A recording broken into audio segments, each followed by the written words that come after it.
जरा सोचो तुम एक दिन उठो और न जाने कैसे तुम्हारे अंदर करिश्माई शक्तियां आ जाएं। कुछ ऐसा ही होता है हमारी आज की कहानी में। कहानी की शुरुआत में हम रूमी नाम की एक लड़की को देखते हैं जो काफी मशहूर चिकन रेस्टोरेंट चलाती थी। वो कभी कॉलेज नहीं गई क्योंकि उसकी माँ अकेले ही उसे पाल रही थी। उसका बाप बचपन में ही घर छोड़कर चला गया था। एक दिन रूमी और बाकी दुकानदार मुश्किल में पड़ गए क्योंकि टायसान नाम की एक कंपनी ने मॉल बनाने के लिए इनकी जगह पर कब्जा करने का फैसला कर लिया। इन छोटे छोटे दुकानदारों को किसी ने मुआवजा तक नहीं दिया। एक रात भाड़े के गुंडे उनके यहाँ घुस आए और रूमी को अपने ही घर से बाहर फेंक दिया। उसकी माँ उन्हें भगाने के लिए पीछे से एक वैन ले आई, लेकिन बदमाशों ने उसे भी बाहर निकालकर जमीन पर गिरा दिया। जोर से गिरने की वजह से वो उसी वक्त बेहोश हो गई। रूमी और बाकी लोग उसे तुरंत हॉस्पिटल लेकर आए, जहाँ उसकी माँ इलाज के दौरान ही मर गई। उसी पल आसमान से आया एक मीटियोरॉइड पहाड़ों से जा टकराया। उसके टकराने से पहाड़ों से निकलने वाली नदी में भी अजीब सी शक्ति भर गई। अगली सुबह रूमी के पिता शिन ने भी वहाँ का पानी पिया,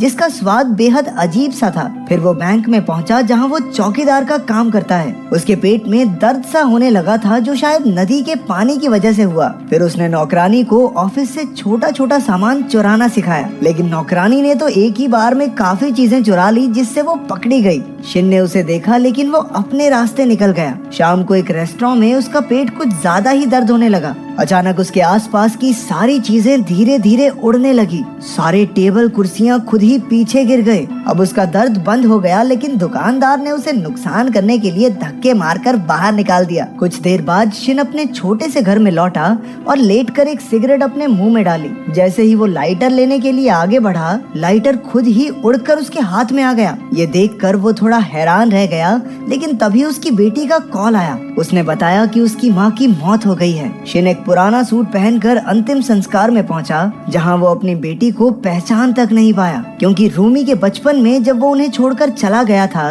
तब से अब तक उसने रूमी को देखा ही कहाँ था। अचानक वहाँ प्रेसिडेंट मिन आ पहुंचा, जो कंपनी के बदमाशों का लीडर है। रूमी उसे देखते ही आग बबूला हो गई, लेकिन मिन कहने लगा कि उसकी माँ खुद की गलती से मरी है, इसमें कंपनी का कोई लेना देना नहीं है। गुस्से में रूमी उसे पटकने ही वाली थी कि उसके लॉयर किम ने रूमी को रोक दिया। जाते हुए मिन ने बड़े एटीट्यूड में रूमी को पैसे भी दिए, लेकिन रूमी ने पैसे उसके मुंह पे दे मारे। इसके बाद शिन रूमी के रेस्टोरेंट में गया, जिसकी बर्बाद हालत देखकर वो भी दुखी हो गया। गुस्से में उसने हवा में मुक्का मारा, लेकिन इसकी वजह से कूड़े का बड़ा सा ढेर पीछे गिर गया। तभी उसे वो लाइटर वाली घटना याद आई और वो भागकर अपने घर पहुंचा। बार बार लाइटर उसके हाथ में आ रहा था, जिससे ये साफ हो गया कि पता नहीं कैसे, पर उसके पास जबरदस्त जादुई शक्तियां आ गई हैं। कुछ ही पलों में वो घर की सारी चीजों को एक साथ उड़ाने में कामयाब हो गया। तभी उसके दिमाग में जादूगर बनकर खूब सारे पैसे कमाने का प्लान आया। अगली सुबह अपनी माँ को दफनाकर रूमी अपने पिता और दोस्तों के साथ बाजार में पहुंची,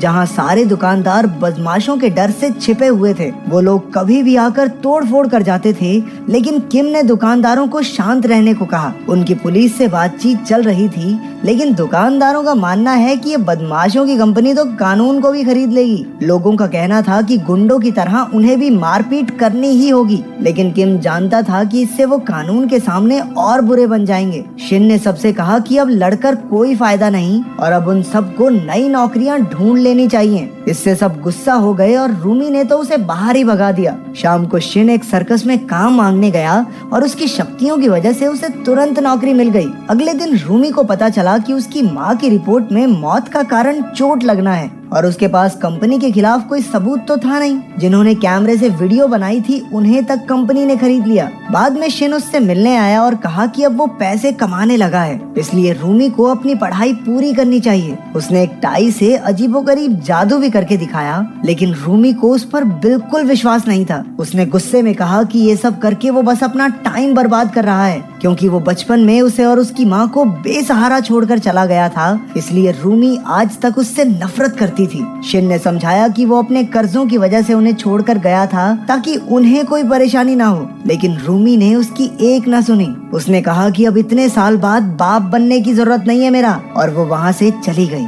तभी शिन की नजर कंपनी के बदमाशों पर पड़ी, जो दुकानों पर हमला करने जा रहे थे। दुकानदारों को भी खबर पहुंच गई और उन्होंने बदमाशों को रोकने के लिए रास्ता बंद करने की कोशिश की। लेकिन वो बदमाश सब कुछ तोड़ फोड़ कर अंदर घुस आए और लोगों को पीटने लगे। अचानक शिन वहाँ आ पहुँचा और अपनी शक्तियों की मदद से सभी बदमाशों को हवा में उड़ाकर उनकी हड्डी पसली एक कर दी। उसकी शक्तियाँ देखकर उनके होश उड़ गए और सब पीछे हट गए। एक बदमाश आगे बढ़ा, लेकिन शिन ने दूर से ही उसकी बाजू मरोड़कर उसे हवा में लटका दिया। तभी पुलिस वहाँ आ गई और सभी दुकानदारों और बदमाशों को पकड़कर पुलिस स्टेशन में ले आई। दोनों गुट एक दूसरे पर इल्जाम लगाने लगे। ऑफिसर ने आखिरकार रिकॉर्डिंग देखने का फैसला किया। वीडियो में शिन सबके छक्के छुड़ा रहा था, लेकिन पुलिस वाले को अपनी आंखों पर यकीन ही नहीं हुआ। बेचारा रिपोर्ट में क्या लिखता, हवा में उड़ा उड़ा के मारा है सबको। उसने परेशान होकर सबको घर वापस भेज दिया। सभी दुकानदार दुखी होने का नाटक करके बाहर आ गए, लेकिन असल में सभी बेहद खुश थे क्योंकि उन्होंने पहली बार बदमाशों को हराया था। लेकिन रूमी अभी भी अपने पिता से नाराज थी। बाद में शाम को बाजार के बाहर बैठे बदमाशों ने देखा कि कूड़ा अपने आप हवा में उड़ रहा है। जब उनकी खुद की कार भी उड़ने लगी तो सब डर के मारे वहाँ से भाग खड़े हुए। असल में शिन अपनी शक्तियों की मदद से तगड़ा बैरिकेड बना रहा था ताकि उसकी दुकानों तक कोई बदमाश ना पहुँच सके। जब किम ने उसकी शक्तियों के बारे में पूछा तो वो कहने लगा कि शायद ये शक्तियाँ उसकी पत्नी ने स्वर्ग से उसके लिए भेजी हैं। बाद में फिर किम ने रूमी को बताया कि उसके पिता बस उसकी सुरक्षा करना चाहते हैं। वो चाहे जैसे भी हों, लेकिन असलियत में उससे बहुत प्यार करते हैं। उधर बदमाशों ने जाकर अपने लीडर से कहा कि अब वो शिन का मुकाबला नहीं कर पाएंगे। अगले दिन रूमी ने आम लोगों से मदद मांगने के लिए वीडियोस बनाई और फिर अपने पिता के साथ भी बात करने के लिए राजी हो गई। उसे डर था कि इन शक्तियों की वजह से शिन के शरीर को कोई नुकसान ना हो जाए। उधर बदमाशों का लीडर कंपनी की मालकिन से बात करने आया। मालकिन ने अपने गुंडे बुलाकर लीडर को ही पिटवा दिया क्योंकि वो अभी तक जमीन खाली नहीं करवा पाया था और वो खुद भी डर के मारे चीखने का नाटक करने लगी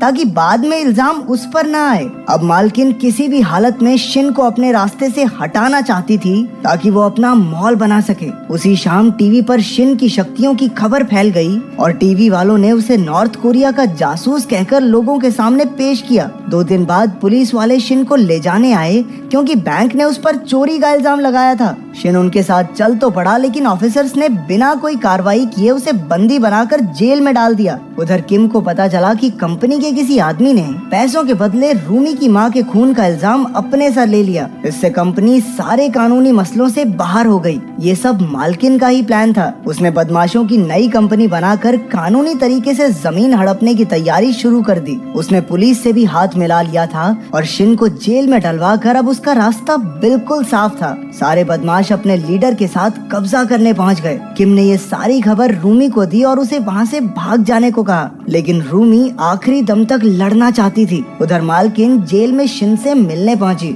उसने ऑफर दिया कि अगर शिन उसकी कंपनी के लिए काम करने लगे तो वो उसे छुड़ा लेगी, नहीं तो वो उसे आम जनता की नजरों में देशद्रोही बनाकर ही छोड़ेगी। उधर पुलिस भी कंपनी के ऑर्डर्स पर बैरिकेड तोड़ने लगी, लेकिन रूमी और बाकी दुकानदारों ने छोटे बॉम्ब्स फोड़कर उन्हें रोके रखा। लेकिन पुलिस ने तो जेसीबी की खुदाई चालू कर दी। सारे दुकानदार अपनी जान बचाकर भागे। रूमी ने देखा कि एक आदमी मलबे में फंसा हुआ था और वो उसे बचाने लगी। तभी अचानक से जबरदस्त धमाका हो गया। दोनों उड़कर साइड में आ गिरे और लोगों ने उनकी मदद की। आखिरकार पुलिस बाजार में घुस ही गई। रूमी बाकी दुकानदारों के साथ दरवाजे बंद रखने की पूरी कोशिश कर रही थी। उन्हें छत तक पहुंचना होगा, नहीं तो पुलिस जरूर उन्हें जेल में डाल देगी। उधर जेल में शिन ने अपनी शक्तियों से एक पुलिस वाले का फोन छीना और लड़ाई की खबर देखने लगा। वो एक बार फिर से अपनी बेटी को अकेला नहीं छोड़ सकता था, इसलिए उसने अपनी हथकड़ियां तोड़ डाली और अपनी शक्ति से जेल की दीवार में बड़ा सा छेद कर दिया। वो धमाके से खिड़की से नीचे आ पहुंचा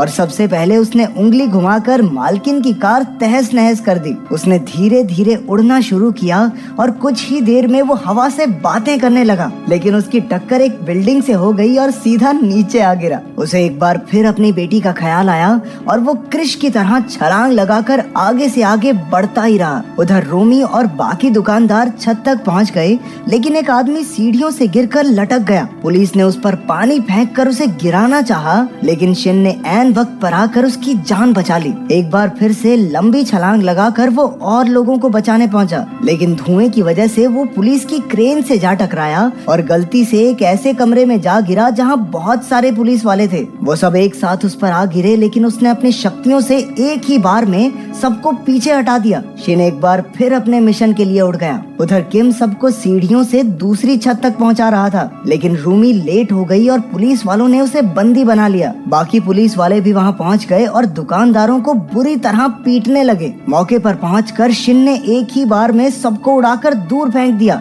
हजारों पुलिस वाले मिलकर भी उसकी ताकत का मुकाबला न कर सके। उनसे निपटकर शिन ने अपनी शक्ति से सभी दुकानदारों को एक साथ छतें पार करवा दी। अब वो अपनी बेटी को ढूंढने निकला, लेकिन वो एक क्रेन के डिब्बे में बंद थी जो नीचे गिरने ही वाला था। उसके दरवाजे से एक पुलिस वाला गिरने ही वाला था कि रोमी ने उसकी मदद की। तभी शिन ने वहां आकर अपनी ताकत से पूरा डिब्बा ही सुरक्षित छत तक पहुंचा दिया। इसी धमाके में रूमी नीचे गिर गई, लेकिन जमीन से टकराने से पहले ही शिन ने उसे बचा लिया। अपनी बेटी से एक आखिरी बार माफी मांगकर शिन ने खुद को पुलिस के हवाले कर दिया। पूरे 4 साल बाद वो जेल से रिहा हुआ और उसने देखा कि पुरानी दुकान की जगह कुछ भी नहीं था। कंपनी को बहुत घाटा हो गया था, इसलिए कोई मॉल बना ही नहीं। फिर वो नए रेस्टोरेंट में गया जिसका नाम रूमी ने सुपर पावर चिकन रखा था।